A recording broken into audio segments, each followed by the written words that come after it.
지난주부터 만대교회 모든 신자들의 보편적 신앙 고백인 이 사도신경이 무슨 뜻인가를 음미하기 시작하였습니다.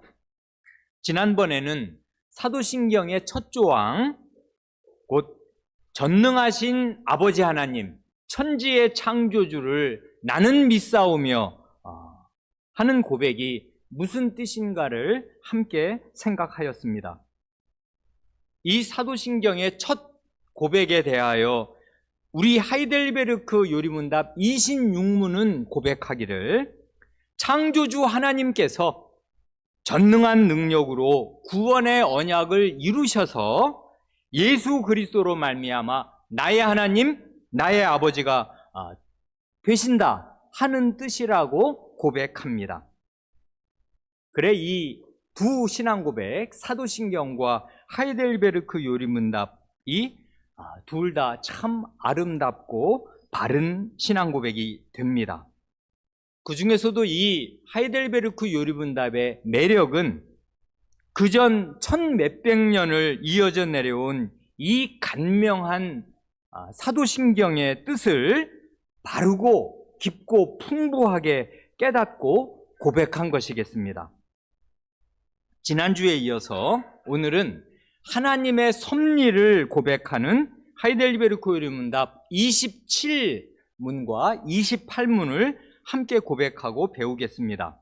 이 27, 8문은 여전히 사도신경의 그 첫 조항에 대한 해설이요 고백입니다. 그런데요, 실은 바로 앞 26문답에서 이미 하나님의 섭리에 대해서 살짝 고백하였습니다. 첫 문장, 답의 첫 문장이 그랬지 않습니까? 우리 주 예수 그리스도의 영원하신 아버지께서 아무것도 없는 중에서 하늘과 땅과 그 가운데 있는 모든 것을 창조하셨고, 바로 그 다음 또한 그의 영원한 작정과 섭리가 거기 나왔잖아요. 벌써 그의 영원한 작정과 섭리로서 이 모든 것을 여전히 보존하고 다스리심을 믿는다 하고 이제 26문에서 고백하였습니다. 그러니 이 26문을 따르면요, 섭리란 뭔가 할 때 하나님께서 자신이 창조하신 모든 것을 여전히 보존하고 다스리시는 것입니다. 그거죠. 지금 섭리란 하나님의 그 보존과 통치, 보존과 다스리심, 그것입니다. 그런데 이 보존과 다스리심이 그 다음 오늘 고백할 27문에도 그대로 나오는 것이지요. 한편 우리가 얼마 전에 함께 살펴본 대로 이 하이델베르크 요리문답보다 80몇 년 전에 나온, 80몇 년 뒤에 나온 이 하이델베르크 요리문답은 1563년입니다. 연도는, 중요한 연도는 그냥 외우는 게 좋습니다. 하이델베르크 요리문답 하면 1563년이에요. 웨스트민스터 신앙고백서는 1646년이에요. 그리고 증거성구는 47년, 1년 뒤에 마저 이제 다 채워 답니다. 그러니까 1646년이니까 하이델베르크 요리문답 작성한 뒤부터 뭐 83년입니까? 84년입니까? 80 몇 년 뒤에 웨스트민스터 신앙고백서가 작성되는데요. 웨스트민스터 신앙고백서에서는 이걸 어떻게 고백하는가 하면 제3장이 하나님의 영원한 작정에 대하여, 4장 창조에 대하여, 5장 섭리에 대하여입니다. 그러니까 좀 체계적이죠. 말하자면 이 웨스트민스터 신앙고백서의 설명과 그 논리 구조를 따르면 이렇게 되는 것입니다. 하나님께서 세상이 있기도 전에 하나님의 마음속에 품으신 원대한 뜻이 있었습니다. 그걸 하나님의 영원한 작정이라고 하죠. 이건 세상이 있기 전에 영원한 세계에서 하나님 마음속에 품으신 어떤 원대한 뜻, 영원한 작정이 있었는데 그 영원한 작정을 창조와 섭리의 일로 실현하신다. 이렇게 우리의 신앙고백서는 고백하는 거지요. 그러니까 하나님의 큰 작정이 있고 그 큰 작정을 이루는 두 기둥이 말하자면 창조와 섭리, 이것이다 하고 고백하는데, 그렇게 체계적으로 고백하든 우리 하이델베르크 고름답 이신육문처럼 고백하던 그 말이겠습니다. 아무튼 우리의 이 종교개혁 시대와 그 이후에 나온 우리의 역대의 올바른 신앙 고백을 보면 언제든지, 그리고 성경을 이건 반영하는 것이니까 창조와 섭리는 붙어 있고 함께 갑니다. 그러니까 신자는 반드시 하나님의 창조와 하나님의 섭리를 함께 믿어야 합니다. 하나님의 창조가 하나님께서 과거에 태초에 행하신 전능하고 위대한 일이라고 한다면,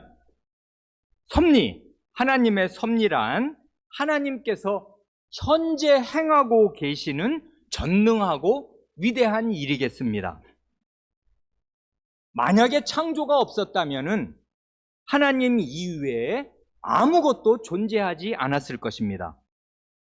그런데 만약에 섭리가 없다면 지음받은 만물이 오늘날까지 유지되지도 못할 것이고 하나님께서 뜻하시는 선한 목적지에 도달할 수도 없을 것입니다.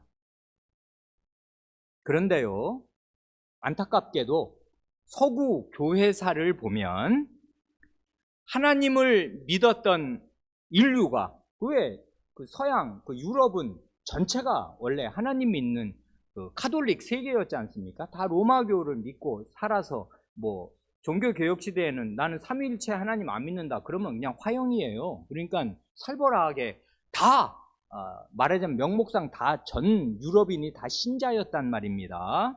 그런데 그렇게 하나님을 믿었던 인류가 믿음을 버리고 하나님을 떠나가는 단계가 있습니다.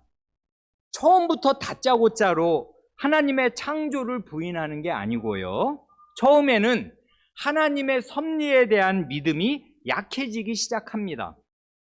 그러면서도 자기는 하나님이 창조주이신 사실을 마음으로 부인하는 게 아니니까 자기는 하나님을 버린 것이 아니라고 생각합니다. 자기에게 속기 시작하는 거지요.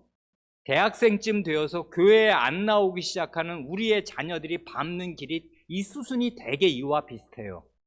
깨달음이 없으면, 과거를 모르면 역사를 미련하게 반복한단 말입니다. 이게 서구 교회사의 역사예요. 하나님의 섭리를 마음속에서 약화시키고 부인하고 믿지 않으면서 나중에는 창조를 부인하는 대로 나아가는 것입니다. 근데 처음에 이 섭리를 부인할 때는 막연하게 하나님을 자기가 믿는다고 생각을 해요. 그러니까 하나님이 창조주시다든지 하나님의 존재 자체를 자기는 부인하지 않는다, 이렇게 생각을 하면서 넘어가 주는 것입니다. 그래, 근대 인류는 종교개혁 직후서부터 17세기부터 어떤 일이 벌어지냐면, 하나님의 창조는 믿는다 하면서 하나님의 섭리는 믿지 않는 상태에 일반적인 사람들의 마음이 떨어집니다. 이것을 가리켜 이신론이라고 하지 않습니까? 이치의 신을 믿는 것. 곧 이 사람들이 이렇게 생각하기 시작하는 거예요. 하나님의 섭리를 믿지 않으면 어떻게 되냐 하면, 근데 창조는 믿어요. 그러면 하나님께서 창조 주셔. 오케이. 그러면 세상을 이렇게 아주 정교하게, 마치 시계처럼 말입니다. 시계는 정말 정밀하잖아요. 분침, 초침, 시침이 그게 딱 물려가지고 완벽하게 돌아가는 것처럼 이 온 우주를 완벽하게 시계처럼 만들어 놓으시고서 세상이 자체의 법칙을 따라서 굴러가도록 만드셨고 거기에 개입하시는 일이 없다고 생각하는 것입니다. 그러면 사람이 할 일이란 뭐냐 하면, 하나님이 만들어 놓으신 자연 법칙을 잘 연구하고 찾아서 그 법칙대로 살면 됩니다. 그게 제일 잘 사는 거예요. 이렇게 되면 결국에 가면 자연의 법칙, 자연의 이치가 곧 신이 되고 말아요. 하나님은 결국 자연의 법칙으로 이제 축소되는 것입니다. 그러니까요, 그게 바로 이신론이에요. 이치의 신, 자연의 이치, 자연의 법칙이 하나님의 자리에 올라가게 돼요.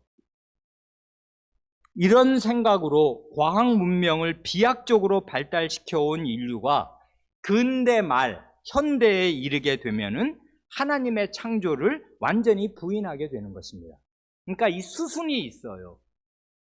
처음에는 하나님의 섭리를, 하나님의 주권적인 섭리, 하나님이 내 일상생활과 나의 삶에 관여하신다는 것을 안 믿기 시작해요. 그러다가 나중에는 하나님의 창조를 부인하는 대로 완전한 무신론자가 되는 길로 나아가는 것입니다. 이게 근대 이후 서구 기독교계가 밟아온 길입니다. 이만큼 이제 말씀드리고, 이제 일단 맛을 봐야 맛을 아는 거니까 27문, 28문, 그 26, 7, 8문이 대단히 좋습니다. 이거 외우시면 아주 좋습니다. 27문을 함께 고백하지요. 27문, 하나님의 섭리란 무엇입니까? 답, 섭리란 하나님의 전능하고 언제 어디나 미치는 능력으로 하나님께서 마치 자신의 손으로 하듯이 하늘과 땅과 모든 피조물을 여전히 보존하고 다스리시는 것입니다. 그리하여 잎새와 풀, 비와 가뭄, 풍년과 흉년, 먹을 것과 마실 것, 건강과 질병, 부와 가난, 참으로 이 모든 것이 우연이 아니라 아버지와 같은 그의 손길로 우리에게 임합니다. 참 좋지요. 근데 우리 어린이 여러분, 섭리라는 말 무슨 뜻인지 아십니까? 굉장히 이거 어려운 한자어가 돼요. 그래서 섭리란 이 한자 말인데요, 잡을 섭자에 다스릴 리자입니다. 그러니까 간단히 말해서 거기 손이 들어가 있어요. 손으로 꽉 붙잡고서 다스리는 거, 이게 섭리예요. 그러니까 하나님께서 자신이 지으신 만물을 꽉 붙들고서 이제 다스려 나가시는 거, 이걸 하나님의 섭리라 합니다. 그래서 그 섭자, 다른 단어로 보면 섭정이라는 말은 중고등학생 정도면 알지요. 임금이 나이가 어리면은 대신 정사를 꽉 붙들고 이렇게 엄마든지 후견인이 삼촌 같은 사람이 정권을 대신 잡는 거, 이런 걸 섭정이라고 하잖아요. 그게 잡을 섭자란 말입니다. 정권을 잡는 게 섭정이고요. 우리 교회 치료회가 있잖아요. 그 치리, 다스릴 치, 다스릴 리자란 말입니다. 그래서 섭리란 붙잡고 다스리는 거, 이게 섭리예요. 그래, 섭리는 정말 손으로 붙잡는 것이기에, 붙잡고 다스리는 것이기에, 여기 하이델베르크 응답 27문에는 하나님의 손이 2번 언급되고요. 그 다음 28문에도 손이 한 번 더 나와요. 그래서 27, 8문, 하나님의 섭리를 고백하는 문답에 하나님의 손이 모두 3번이 나옵니다. 어디 나와요? 그 27문 보면 하나님께서 마치 자신의 손으로 하듯이, 하나님의 손이 나오지요.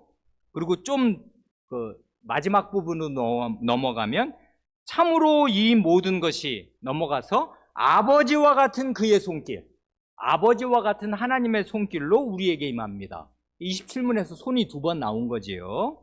그리고 28문으로 가면 맨 마지막 문장에 모든 피조물이 완전히 하나님의 손 안에 있으므로, 하나님의 손이 또 한 번 나옵니다.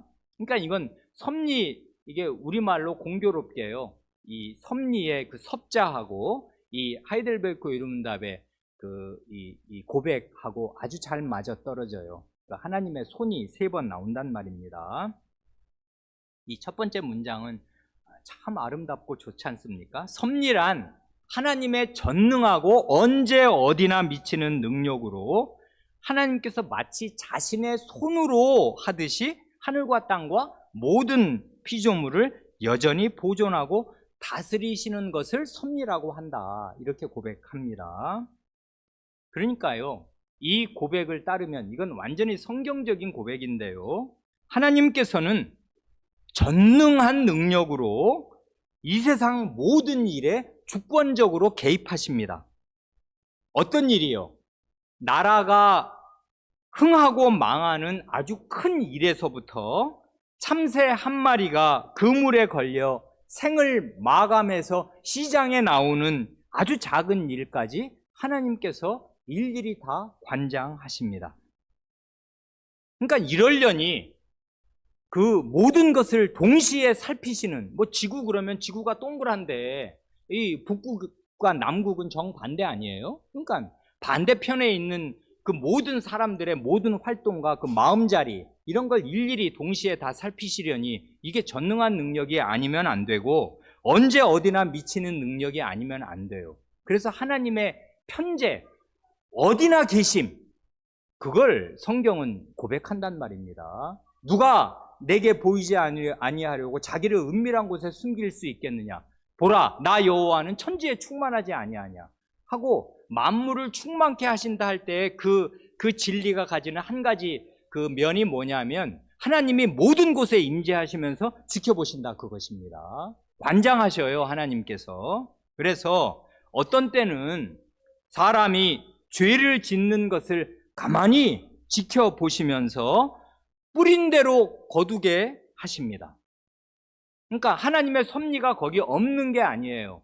요셉의 형들이 요셉을 팔아먹을 때 하나님이 그 자리에 안 계셨어요? 이 사람들의 그 마음자리와 그 끔찍한 살해하려는 그 악의가 그 번득이는 거, 그게 입으로 나오고 행동으로 나오는 거, 동생을 그 물 없는 구덩이에 집어넣지를 않나? 그 애굽으로 내려가는 대상들에게 돈을 받고 팔아먹는, 그러고 나서도 밥을 먹는 이런 사람들의 행태를 하나님께서 다 지켜보신단 말입니다. 이런 게 그 하나님께서 그 죄를 가만히 지켜보시는 거. 그래서 그 뿌린 대로 거두게, 나중에 보면 그 한 대로 다 받지는 않고 하나님의 상당한 용서를 받았지만은 눈물을 뿌려야 됐고 죽을 것 같은 고통 가운데 들어가지 않을 수 없었지 않습니까? 뿌린 죄가 있으니까 그 애굽의 총리 앞에서 죽는 줄 알았단 말입니다. 그런 일을 하나님께서 이제 다 그런 일, 그건 개인의 가정사 안에 일어난 불행한 일이었는데 그런 일을 하나님께서 다 관장하셨습니다. 그런데요, 이 답의 첫 문장이 이건 대단히 이제 아름다운데, 하나님께서 자신의 손으로 하듯이 하늘에 있는 일, 땅에 있는 일, 그리고 그 가운데 있는 모든 피조물을 보존도 하시고 다스리기도 한다. 그러니까 이 하나님의 보존이 없으면 해도 그 자리에 있거나 빛을 발하지 못하고 지구도 그 자리에 있지 못할 것이에요. 그러니까 하나님의 이 섭리의 손길, 손으로 꽉 붙들고서 유지 보존하시는 이 손길이 없으면은 이 우주는 단순간에 와해될 것입니다. 존속되지 않을 것이에요. 그게 보존이고요. 그 다음에 다스려 나간다는 건 단지 현상 유지만이 아니고 목적지가 있어요. 하나님은 뜻없이 세상을 지으신 게 아니란 말입니다. 반드시 내가 이렇게 하리라, 이 원대한 작정이 원래 있었기에 보존만 하시는 게 아니라 보존하시면서 그 원대한 목적지로 이끌고 가시는 힘찬 그 하나님의 그 손길이 있어요. 그래서 붙들고 유지하시면서 목적지로 끌고 가시는 거, 이걸 이제 그 보존과 다스리심, 보존과 통치라고 고백하는 것입니다. 그런데 이 답의 첫 번째 문장이 하나님의 섭리에 대한 일반적인 믿음을 고백한다면 여기까지는 많은 사람들이 그냥 그 인정을 해요. 많은 신자가. 왜 그러냐면 뭐 그래야지 어떻게, 하나님이 창조하셨고 창조하신 만물을 일일이 다 간섭하시는구나. 그 다음 두 번째 문장은요, 이 섭리에 대한 일반적인 믿음을 우리의 현실, 나의 매일 생활에 구체적으로 적용시켜서 고백합니다. 이게 대단한 매력이에요. 이건 뜬구름 같은 관념적인 고백이 아니란 말입니다. 뭐라고 고백해요? 그리하여. 이건 앞에 논리적인 귀결인데 하나님께서 하늘과 땅과 모든 피조물을 여전히 보존하고 다스리시기에, 그래서 그 다음 둘씩 짝을 지어 나오지 않습니까? 잎새와 풀, 비와 가뭄, 풍년과 흉년, 먹을 것과 마실 것, 건강과 질병, 부와 가난. 여기 보면 그냥 일반적인 것도 있고 반대되는 것도 있지요. 뭐 잎새와 풀은 뭐 그냥 이게 뭐 반대는 아니고 먹을 것과 마실 것도 반대는 아닌데 나머지 쌍들은 반대예요. 비와 가뭄, 풍년과 흉년, 건강과 질병, 부와 가난. 이건 좋은 것과 나쁜 것이 대조적인 한 쌍을 딱 이루지 않습니까? 그런데 고백은 뭐예요? 참으로 이 모든 것이 우연이 아니라 아버지와 같은 그의 손길로 우리에게 임합니다 하고 고백해요. 이 고백이 현대 그리스도인들, 특별히 우리 한국 기독교인들, 순복음 스타일의 한국 기독교인들이 절대로 이해할 수 없는 고백입니다. 우리의 선조들은 하나님의 섭리를 믿고 고백할 때 우리 눈에 선하고 좋은 것만 하나님의 섭리라고 고백하는 게 아닙니다. 그렇지요? 우리 눈에 악하고 나쁜 것도 아버지와 같은 그분의 손길로 우리에게 임한다고 고백해요. 나쁜 건 뭐예요? 가뭄. 가뭄 들면 흉년이 오고요. 흉년이 오면은 이제 병도 많아지고 그리고 가난해져요. 이건 다 나쁜 거지 않습니까? 가뭄, 흉년, 질병, 가난. 근데 이게 우연히 내게 오는 것이 아니고 우리에게 오는 게 아니라 아버지와 같은 손길로 내게 온다, 우리에게 온다 하고 고백하지 않습니까? 이 고백이 정말 성경적인 고백이고 그런데 놀라운 고백이에요. 특별히 우리 시대가 완전히 망각하는 고백이란 말입니다. 우리 시대는 어때요? 좋은 게 와야 하나님의 섭리에 감사하고 이게 하나님의 섭리래요. 그러니까 하나님의 손길, 하나님의 인도를 말할 때 백발백중 듣는 말에 100개 중에 99개는 뭐냐면 자기 눈에 좋은 거, 자기에게 좋은 일이 생겼을 때 이게 하나님의 섭리고 하나님의 인도라고 말해요. 그런데 무슨 병에 걸렸어. 사고가 났어. 그러면 하나님의 인도라는 말이 쑥 들어갑니다. 하나님의 섭리라는 말을 갖다 붙이지 못해요. 왜 그래요? 섭리를 완전히 반쪽으로 자기에게 굽혀서 이해했기 때문에 그런 것이에요. 그것은 종교개혁의 신앙이 아닙니다. 성경적인 신앙도 아니에요. 기복적인 신앙일 뿐이에요. 자기에게 기독교를 갖다 끌어다 쓰는 것 뿐입니다. 그러니까 우리 시대는 되게 그런데 함몰되어 있잖아요. 그런데 이 원래 사도신경, 이 고백하는 고백을 하이델베르크 유리문답을 작성한 16세기의 우리 믿음의 선조들은 이렇게 반듯하게 고백했어요. 균형을 결코 잃지 않아요. 이렇게 휘어지지 않는단 말입니다. 풍년만 하나님의 섭리인가? 아니에요. 흉년도, 가뭄도, 질병도, 가난도 하나님의 섭리의 손길로 우리에게 옵니다. 이걸 고백해요. 얼마나 이게 반듯한 고백이냔 말입니다. 그런데요, 우리가 지난주에 생각한 대로 26문에서 벌써 똑같은 고백을 했지 않습니까? 그가 하나님 아버지께서 나의 몸과 영혼에 필요한 모든 것을 채워주시며, 이건 좋아요. 알겠어요. 먹을 것과 마실 것, 그 다음에 비를 주셔, 건강을 주셔, 부를 주셔, 다 좋아요. 그러니까 그가 나의 몸과 영혼에 필요한 모든 것을 채워주시며, 여기까지는 기꺼이 아멘 하겠지요. 그 다음 말은 아멘이 잘 안 나올 것입니다. 그 다음 말이 뭐예요? 이 눈물 골짜기 같은 세상에서 당하게 하시는 어떠한 악, 그게 뭔데요? 가뭄, 가난, 질병, 이런 것들은 하나님께서 당하게 하시는 악이란 말입니다. 이 눈물 골짜기 같은 세상에서 당하게 하시는 악들이 있는데 이게 그냥 우연히 오는 게 아니라 하나님께서 당하게 하셔서 아버지와 같은 손길로 회초리같이 우리에게 온단 말입니다. 와요, 이게.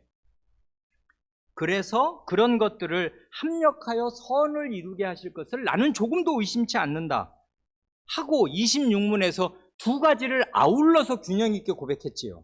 몸과 영혼에 필요한 모든 것을 채워주시는 능력 있는 아버지이시지만 때로는 원치 않는 악을 당하게 하신다. 그게 아버지의 손길로 우리에게 온다. 여기서도 똑같이 고백하지 않습니까? 아버지와 같은 그의 손길로 좋은 것뿐 아니라 악한 것, 우리 눈에 기쁜 것뿐 아니라 슬프고 고통스럽고 괴로운 것들이 오게 하신다, 이것입니다. 이게 섭리를 믿는 바른 믿음이고 이게 진짜 기독교입니다. 현세적인 복을 구하는 것이 전부인 일반적인 한국 기독교와 차원이 다른 참된 기독교가 바로 이것입니다. 우리 시대가 거의 완전히 놓친, 교회 가면 무조건 복 받으려고 기도를 해요. 이런 기도를 하지 못해요. 그리고 이런 고백을 하지 못한단 말입니다. 교인들이 10년을 교회 나가고 20년을 교회 나가도 이런 반듯한 고백을 자기 마음으로 참되게 하지 못해요. 아이가 낳는데 선천적인 불구라, 그러면 아버지와 같은 손길로 이 일이 내게 왔다, 이렇게 고백할 수 있냔 말입니다. 왜 고백할 수가 없어요? 16세기에도 지금부터 450년 전에도 이렇게 반듯하게 고백했고, 사실은 2000년 내내 사도신경을 고백해 왔는데, 이게 사도신경에 대한 해설인데 사도신경을 믿는 신자가 왜 이런 고백을 못하냔 말입니다. 성경을 읽으면 이렇게 고백할 수 있어야 하고, 이게 참된 믿음이에요. 전능하신 아버지 하나님이라고 고백할 때 그 아버지 속에는 내게 몸과 영혼에 필요한 것들을 채워주시는 분만이 아니라 이 눈물 골짜기 같은 세상에서 악을 당하게 하시는 아버지의 손길을 함께 고백하는 거란 말입니다. 그게 전능하신 아버지예요. 그러니까 이게 우리 같은 이렇게 쬐끄맣고 이렇게 마음이 약한 아버지들은 감히 할 수 없는 거예요. 우리는 못해요. 내 아들은 그렇게 다루었다간 잘못될지도 모르니까 그걸 알 수가 없지 않습니까, 우리가. 그러니까 우리는 어떻게든지 아이에게 좋은 거, 환경을 잘 마련해 주려고 애를 쓰고, 그게 일반적인 사람 부모의 마음인데, 하늘 아버지는 사람 부모와 완전히 달라요. 하늘 아버지는 크시단 말입니다. 전능한 능력으로, 언제 어디나 미치는 능력으로 이 만물을 붙들고 계셔요. 그래서 이만한 고통, 이만한 난관은 이 사람에게 부어주어야 얘가 사람이 되고 얘가 하나님 나라에 짐을 질 만한 역군이 된다 하고서 사람을 그 암흑 같은 터널 속으로 밀어 넣으신단 말입니다. 그러면 정말 죽을 것 같은 고통을 그가 걷지 않으면 안 돼요. 요셉이 안 그러던가. 13년을 그 어린 것이 17살짜리가 얼마나 어려요. 우리 가운데 있는 그 어린 아들이잖아요. 이제 고등학교 졸업할 고만한 아이를 부모 떨어뜨려 놓고 그런 대로 집어넣으신단 말입니다. 다윗은 안 그래요. 그 20살도 안 됐을 그 사람을 망명객이 되게 하신단 말입니다. 모세는 안 그러던가요? 다 그래요. 하나님의 쓰임받는 사람들이 그냥 잘 되는 사람들이 별로 없어요. 하나님께서 그를 대단한 시련 가운데 그를 단련시키신단 말입니다. 악을 당하게 하셔요. 악.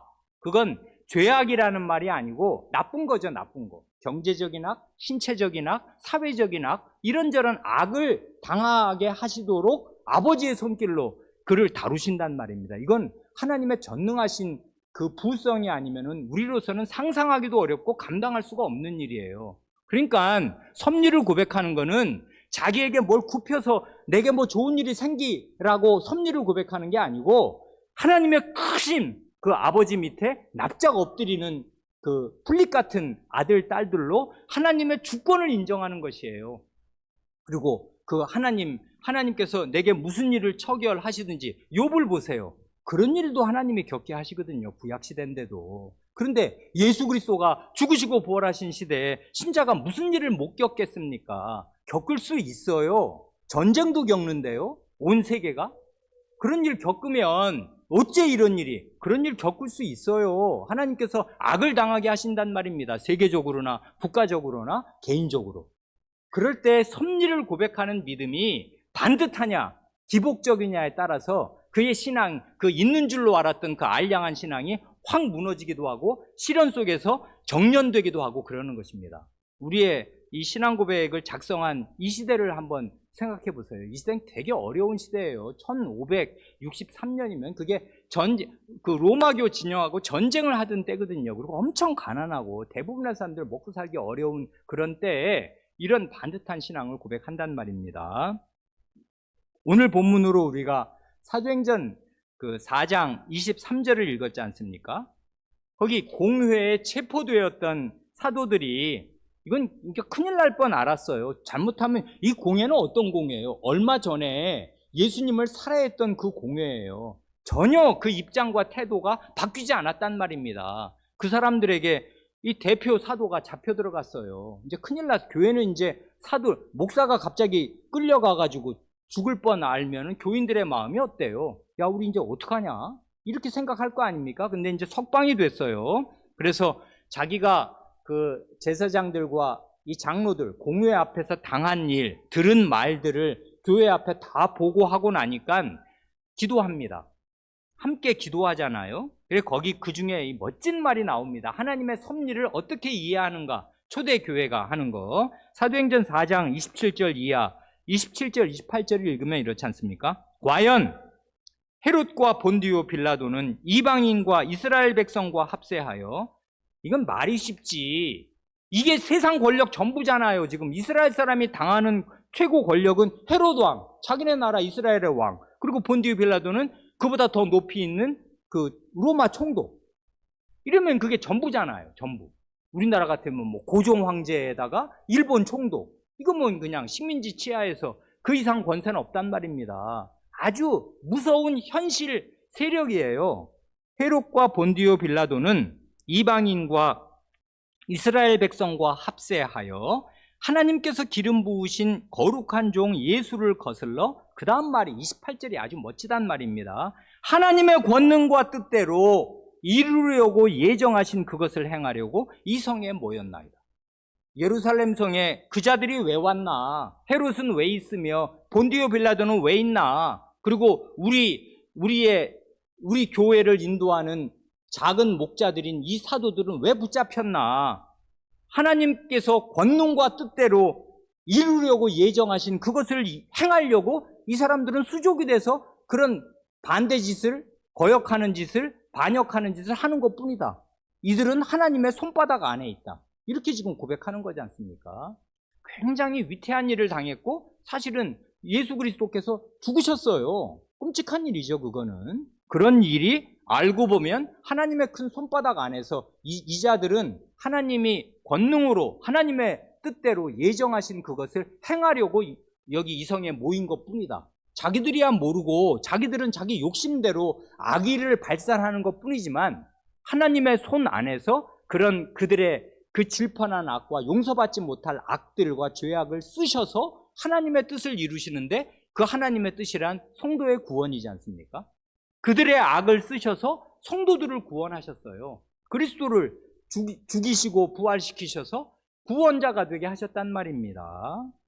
그러니까 결코 하나님의 예정하신 그 섭리의 뜻에 거슬리는 건 없다. 그러니까 벗어나는 건 없다. 심지어 가장 큰 악인 하나님의 아들을 죽이는 그 일조차도 하나님의 예정과 뜻과 섭리에서 벗어나지 않는다고 섭리를 굉장히 가장 악한 일에 적용시켜서 고백하는 거지 않습니까? 그리고 이건 과거의 일만도 아니에요. 지금 사도도 똑같은 그 적대 세력에게 잡히고 석방되었을 때 이들은 무슨 짓을 하든 사도는 결국은 다 순교합니다. 한 사람 한 사람 죽어나갈 때마다 하나님의 섭리는 이루어진다.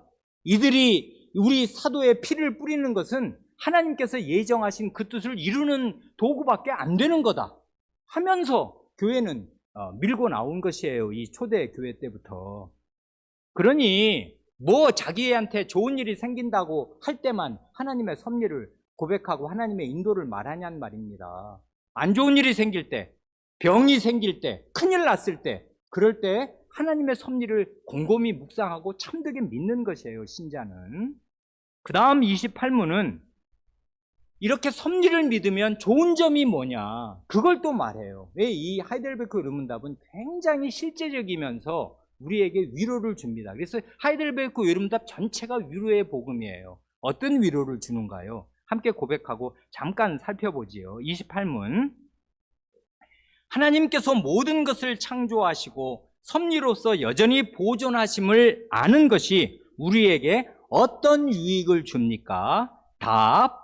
우리는 어떠한 역경에서도 인내하고 형통할 때에 감사하며 또한 장래일에 대해서도 우리의 신실하신 하나님 아버지를 굳게 신뢰하여 어떠한 피조물이라도 우리를 하나님의 사랑에서 끊을 수 없으리라 확신합니다. 모든 피조물이 완전히 하나님의 손 안에 있으므로 그 그의 뜻을 거슬러 일어나거나 되는 일은 하나도 없습니다. 아멘. 참 좋잖아요. 여긴 이 초등학생이라도 금세 헤아릴 수 있지요. 섭리를 믿는 유익이 뭔가? 앞에 첫 문장에서 짜르르 꼽았지 않습니까? 첫째는 뭡니까? 역경에서 인내할 힘을 얻는 것입니다.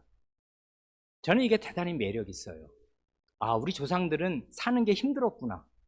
그래, 그 시대는 아닌 게 아니라 힘들었지. 제일 먼저 섭리를 얘기할 때 역경에서 인내할 힘을 얻는다. 이걸 제일 먼저 꼽잖아요. 왜 그래요? 인생이 역경이에요. 눈물 골짜기거든요. 저는 칼빈 선생의 우리가 함께 수양회 때 본 그 전기, 칼빈 선생의 전기, 이 사람 존 칼빈 우리가 읽었지 않습니까? This was 존 칼빈. 그거 보면 일반적으로요.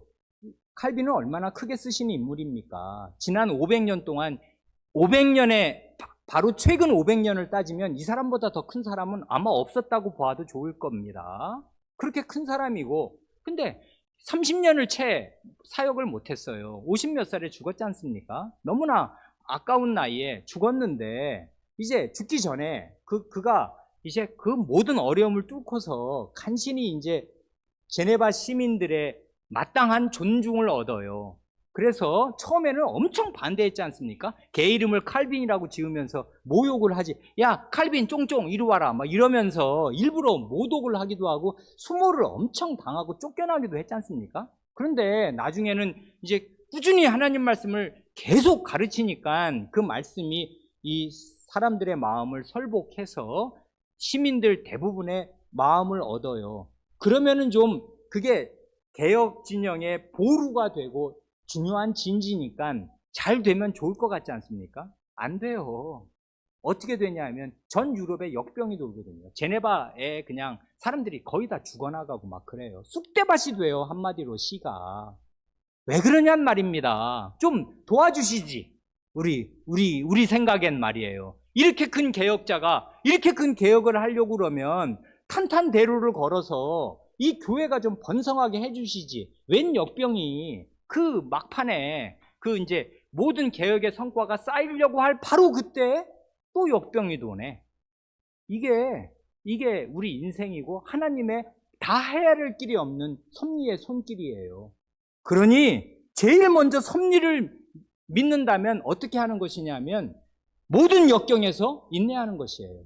왜 그러냐면 이게 그냥 온 게 아니다. 우연이 아니다. 하나님의 아버지와 같은 손길로 오는 거다. 하나님이 다 아시면서 이걸 내려보내신 거다 하는 걸 믿고서 참을 힘을 얻게 되는 거예요. 왜냐하면 그게 아무 뜻도 없이 당하는 거면 어째 이런 일이 하면서 불평이 쏟아지고 못 참지 않습니까? 근데 아버지와 같은 손길로 오는 거야. 그러면 참을 수 있잖아요. 그래서 이게 섭리를 믿을 때 첫 번째가 인내심을 얻게 돼요. 인내력을 가질 수 있게 됩니다. 둘째는 뭐예요? 이건 쉬울 것 같죠? 쉽지 않아요. 형통할 때 감사하는 거. 사람의 일이 잘 되면 자기가 잘해서 잘 됐다고 생각을 하지 참되게 하나님께 감사하지 않습니다. 그냥 좋아서 기뻐서 말로만 하나님 감사합니다 할 뿐인데 정말은 하나님 앞에 가서 참되게 기도하나요? 감사 기도를 하나요? 잘 안 해요, 사람이. 섭리를 참되게 믿는 사람은 역경에서 인내할 뿐 아니라 일이 잘 풀리면은 이게 하나님께서 내게 이런 좋은 할 일을 주시느라고 이런 좋은 일들을 많이 허락하시는구나. 감사하다고 하나님께 감사합니다. 마지막 세 번째 중요한 얘기를 해요. 장래에 대해서, 미래에 대해서 불안해하지 않고 확신을 가질 수가 있습니다. 미래를 낙관해요. 그래서 진짜 기독교인은요, 현실에 대해서는 상당히 비관적인 정서를 가집니다. 왜 그러냐면 현실은 결코 녹록하지 잘 될 거야? 잘 안 돼요. 역경이 많고 눈물골짜기 같은 세상인데 잘 되는 게 어딨어. 그건 사실이 아니기 때문에 현실을 냉정하게 바라보면 사실은 사태는 비관적이에요, 대부분. 그런데 궁극적인 미래를 낙관합니다. 이게 믿음의 큰 특징이에요. 장래에 대해서 확신을 가져요. 왜 그러냐면 하나님께서 나를 사랑하셔서 이 하나님의 큰 손길로 이 지금 눈에 보이는 세계는 제2차 세계대전의 한복판이지만 이게 폭탄이 떨어지지만 하나님께서 이 불구덩이 가운데에서도 이 지구를, 이 인류 역사를 하나님이 원하시는 그 영원한 그 안식의 세계로 이끌고 가시는 데서 하나님은 결단코 실패하지 않으시고 그 가운데 자기 백성, 택하신 자기 백성을 단 한 사람도 놓치실 수 없다. 하나님의 손과 아드님의 손, 두 손이 동시에 지키고 있으므로 하나님이 아니시지 않는 한, 예수 그리스도가 아니지 않는 한, 그가 죽고 부활한 것이 거짓말이 아닌 한은 하나님의 백성은 단 한 사람도 이탈하지 않는다. 나도 하나님의 백성이니까 이 어려운 길에서 나는 결코 거꾸로 뜨림을 당하지 않는다 하고 미래를 낙관합니다. 그래서 이 하나님의 참된 속 깊은 백성 가운데에는 현실적인 비관론과 궁극적인 낙관론이 병존해요. 함께 있어요. 현실을 볼 때 냉정하게 봅니다. 누가 뭐 잘 된다고 그렇게 별로 일희일비하지 않아요. 그리고 누가 굉장히 큰 질병에 떨어졌다고 그래서 큰일 났다고 생각하지 않습니다. 우리 교인 가운데 정말 우리 이제까지 십몇 년 같이 겪어오는 중에도 정말 별의별 일 겪었지 않습니까? 사별도 겪었어요. 그리고 지금 중병을 앓고 있어요. 여전히 나을 기미도 없습니다. 그래도 상관없어요. 하나님의 섭리를 우리는 부인하지 않고 역경 가운데 인내할 힘을 얻습니다. 그리고 소소하게 중간중간에 감사할 일들이 있어요. 그러나 가장 중요하게는 우리의 궁극적인 미래는 낙관적이에요. 하나님의 손 안에 있고 우리 가운데 한 사람도 하나님이 놓치지 않으실 것입니다. 그래서 미래를 낙관해요. 이게 이제 그 섭리를 아는, 섭리를 믿는 신자들의 유익이란 말입니다. 근데 그 역경을 제일 먼저 언급하고 주요하게 말한다는 거, 그리고 미래는 사실은 많은 경우에 불안하거든요. 사람이 불안하니까 이제 이런저런 일을 많이 하는 것 아니에요. 그런데 그 궁극적인 미래는 낙관적이에요. 우리의 영원한 미래는 그리스도의 손 안에 있고 그리스도의 현재가 신자의 미래입니다. 머리가 하늘에 이미 올라가 있으니까 신랑이 신혼집 마련해 놨고 하늘 보좌에 앉아 있어요. 그럼 신부는 어떻게 되는 걸까요? 결혼식은 이제 예정돼 있고 신랑과 함께 서는 일만 남은 거예요. 그러니 우리의 미래는 낙관적이고 영광스러울 것이고 이미 확정되어 있어요. 그리스도의 현재가 우리의 미래니까 미래는 낙관적입니다. 그러니까 우리는 절망할 수가 없는 사람들이에요. 섭리를 알면 그렇습니다. 하나님께서 그 힘찬 손목으로 이 인류 역사를 그 영원한 안식으로 인도하시고 그 안에 내가 포함되어 있다 이것입니다. 여기까지 말씀드리면 대강 말씀드린 것 같습니다. 맨 마지막 말이 멋집니다. 모든 피조물이 완전히 하나님의 손 안에 있으므로 하나님의 뜻을 거슬러 일어나거나 되는 일은 하나도 없다. 굉장한 믿음이죠. 저는 때때로 이 세상에서 일어나는 많이 있지 않습니까? 이렇게 이 숲에서 나뭇잎이 흔들리고 나무가 이제 큰 바람이 불면서 막 쓰러지고 이런저런 일을 이렇게 가만히 볼 때 하나님께서 이 모든 일을 다 관장하시는가? 어떻게 이 모든 일을 다 관장하실 수가 있지? 그러니 내가 아버지로 믿는 그 하나님의 능력과 지혜는 어떤 것인가? 나는 그 하나님의 능력과 지혜에 대해서 아마 100만 분의 1, 1억 분의 1도 체감을 못하고 사는 게 대부분이구나. 하나님 믿음이라는 게 내가 정말 겨자씨만 하구나. 그런 생각을 합니다. 우리가 믿어야 할 하나님, 우리가 믿어야 할 섭리의 주인은 능력이 무한하고 무궁하셔요. 전능한 능력으로 섭리의 일을 날마다 행하고 계신단 말입니다. 간단히 한두 가지만 말씀드리고 말씀을 마치고 싶습니다. 내가 섭리를 믿는가 믿지 않는가 간단히 아는 한두 가지 유치한 예들이 있어요. 신자라고 하면서 복권을 사는 사람은 섭리를 믿는 사람이 아닙니다. 그는 하나님의 섭리를 믿는 게 아니라 우연과 요행을 믿고 의지하는 사람이지 않습니까? 복권이라는 건 그런 거잖아요. 아싸, 당첨이 됐어. 그건 이제 확률의 게임이지 않습니까? 확률이 있어. 벼락 맞을 확률보다 8배가 높대든가 어쨌대든가 그런다는데 그런 확률로 근데 매주 나오네. 로또 1등 당첨자가. 안 그래요? 매주 나와요. 그러니 그 요행과 그 바늘구멍 같은 확률에 기대서 일주일을 살아요. 그게 얼마나 기쁨이겠습니까? 1등 당첨되면 뭐 할까? 차를 사, 집을 사, 어떻게? 이 빚 다 갚고, 이게 여행 다니고, 이제 직장 그만둬, 어째?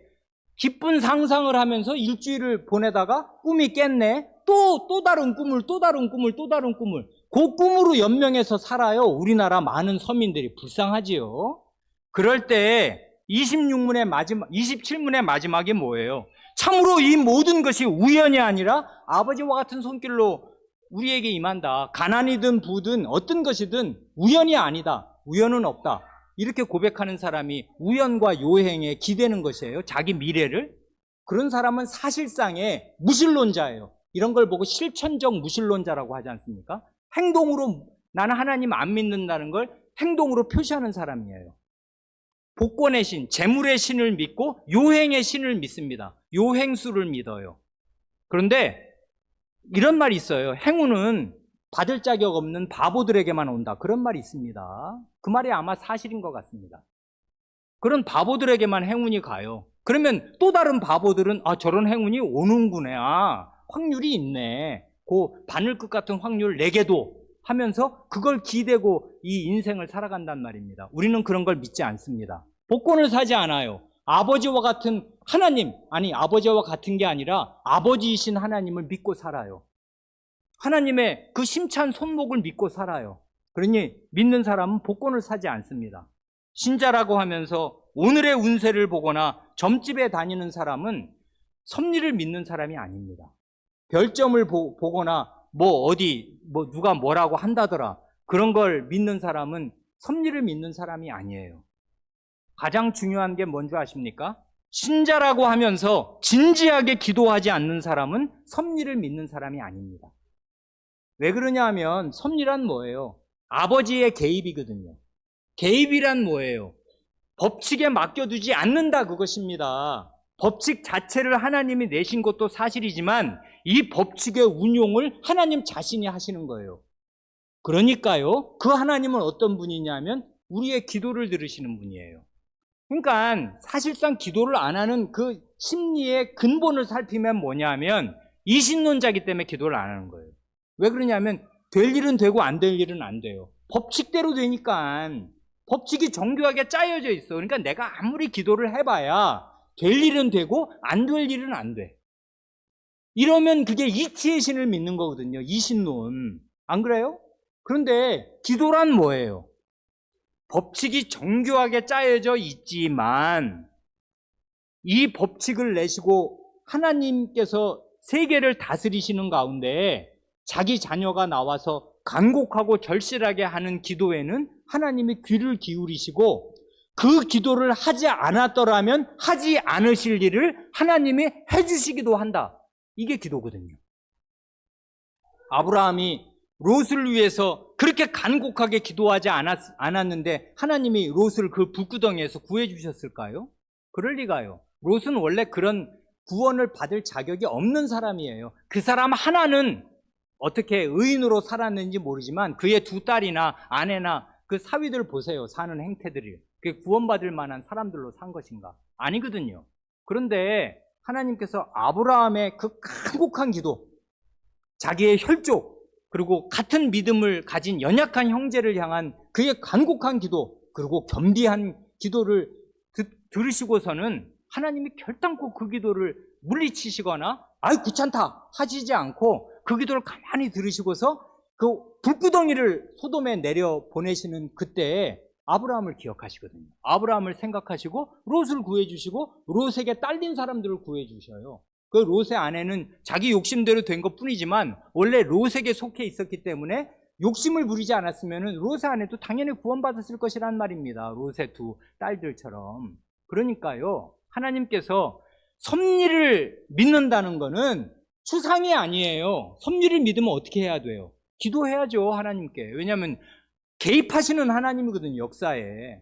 그러니까 내가 기도하지 않았으면 안 일어날 일이 기도하면 일어날 수가 있어요. 왜냐하면 하나님이 기도를 들으시면 내 기도를 들으시고서 어떤 일을 바꾸어 주실 수 있고 바꾸어 주시거든요. 그게 기도지 않습니까? 그러니까 기도해요. 그러나 물론 하나님의 뜻에 맞게 기도하려고 애를 씁니다. 그런데 많은 경우에 우리는 하나님 이 경우에 어떻게 기도하는 게 좋은지 뭐가 하나님의 뜻인지도 잘 몰라요. 그래 로마서에 그러잖아요. 우리가 마땅히 빌 바를 알지 못해요. 많은 경우에 기도는 막막해요. 어떻게 기도해야 될지 모른단 말입니다. 왜냐하면 이 상황에서 구체적인 하나님의 뜻이 뭔지를 난 잘 모르니까. 그러니까 일반적인 하나님의 뜻은 하나님의 말씀을 읽어서 아는 것이고 그 뜻에 비추어서 나의 욕심이 아니라 하나님의 뜻이 이루어지기를 바라는데, 근데 제가 이렇게 연약해서 이 병을 안고서는 하루하루 제대로 일을 할 수가 없고, 지난번에 예를 들면 제 눈이 백내장으로 책을 볼 수가 없어요. 다 뿌개가지고. 그럼 목사 일을 어떻게 하냔 말입니다. 목사를 그만둘 수가 있겠는데, 그러면 여러분 당장 어떻게 하냔 말입니다. 그때는 목사 후보생이 지금처럼 나오는 것도 아닌데 어떻게 하실 거예요? 그러니까 하나님께 구한단 말입니다. 하나님, 제가 저를 여기 목사로 써주시려면, 그리고 이게 주님의 뜻에 합당하면 좋은 이 치료 방법을 가르쳐 주시고 인도해 주셔서 치료받아서 이 공부를 계속할 수 있게 해 주십시오. 기도하지 않습니까? 기도한단 말입니다. 그러니까 믿는 사람은 당연히 병원에 가고 약을 먹어요. 그런데 그건 법칙이지 않습니까? 그 약은 약물이에요. 들어가면 어쨌든 작용, 부작용을 일으켜요. 약이니까. 그런데 그건 법칙을 믿는 거지 않습니까? 믿는 사람은 약을 먹기 전에 기도하고 약을 먹어요. 그 하나님께서 이 약물을 잘 써주시도록, 그리고 병원에 갈 때 기도하고 병원에 가요. 그 의사의 치료와 처방을 하나님의 손으로 하시듯이 내게 효과 있게 써주셔서 내가 하나님 백성으로 유의미하게 사는데 도움이 되게 해주시도록 기도한단 말입니다. 그러면 그런 기도가 그냥 복받게 하는 기도예요? 그게 아니죠. 하나님의 섭리를 믿는 사람으로서 내 기도를 들으시는 하나님께 나아가 기도한단 말입니다. 오늘 우리가 시작할 때 시편 읽었는데 시편 145편 18절이 그거지 않습니까? 여호와께서는 자기에게 간구하는 모든 자, 곧 진실하게 간구하는 모든 자에게 가까이 하시는도다. 그는 자기를 경외하는 자들의 소원을 이루시며 또 그들의 부르짖음을 들으사 구원하시리로다. 여기 보면 하나님의 구원이 뭐랑 결부되어 있냐면 하나님의 백성의 부르짖음과 결부되어 있어요. 하나님, 나 살 수가 없습니다. 큰일 났습니다. 하나님 구해주세요. 이렇게 할 때 SOS, help me 하고 하나님께 간곡하게 부르짖을 때 하나님께서 그 기도를 들으시고 구원해 주셔요. 때로는 그 백성이 기도도 하지 않을 때 하나님께서 주권적으로 구원해 주시는 기도, 그런 일도 많이 있습니다만은 많은 경우에는 하나님 백성의 부르짖음을 들으시고서 구원해 주신단 말입니다. 이게 하나님의 섭리예요. 역사에 대한 개입. 그러니까 섭리를 믿는 믿음이라는 것은 추상적인 게 아니에요. 내가 참되게 하루에 중요한 시간에 길게 하나님께 기도하는가? 그러지 않는 사람은 사실상 이실론자입니다. 실천적 무신론자. 하나님 없이 사는 거예요. 법칙대로 된다. 한 대로 되는 거지. 직장 나가니까 월급은 따박따박 들어오는 것이고, 월급 들어오면 쌀 돈이 있는 것이고, 그러면 나는 먹고 산다. 이건 자연 법칙에 기대서 사는 이실론자지 않습니까? 섭리를 실제로 안 믿는 사람이에요. 그러면서도 자기는 창조주를 부인하지 않으니까 아직도 하나님을 믿고 있다고 생각합니다. 그런 믿음은 어려움이 오면 무너집니다. 그런데 섭리를 참되게 믿는 사람은 진실하게 기도해요. 그리고 기도의 응답을 받습니다. 기도하시기 바랍니다. 섭리를 믿으시는 성도 여러분, 기도하시겠습니다.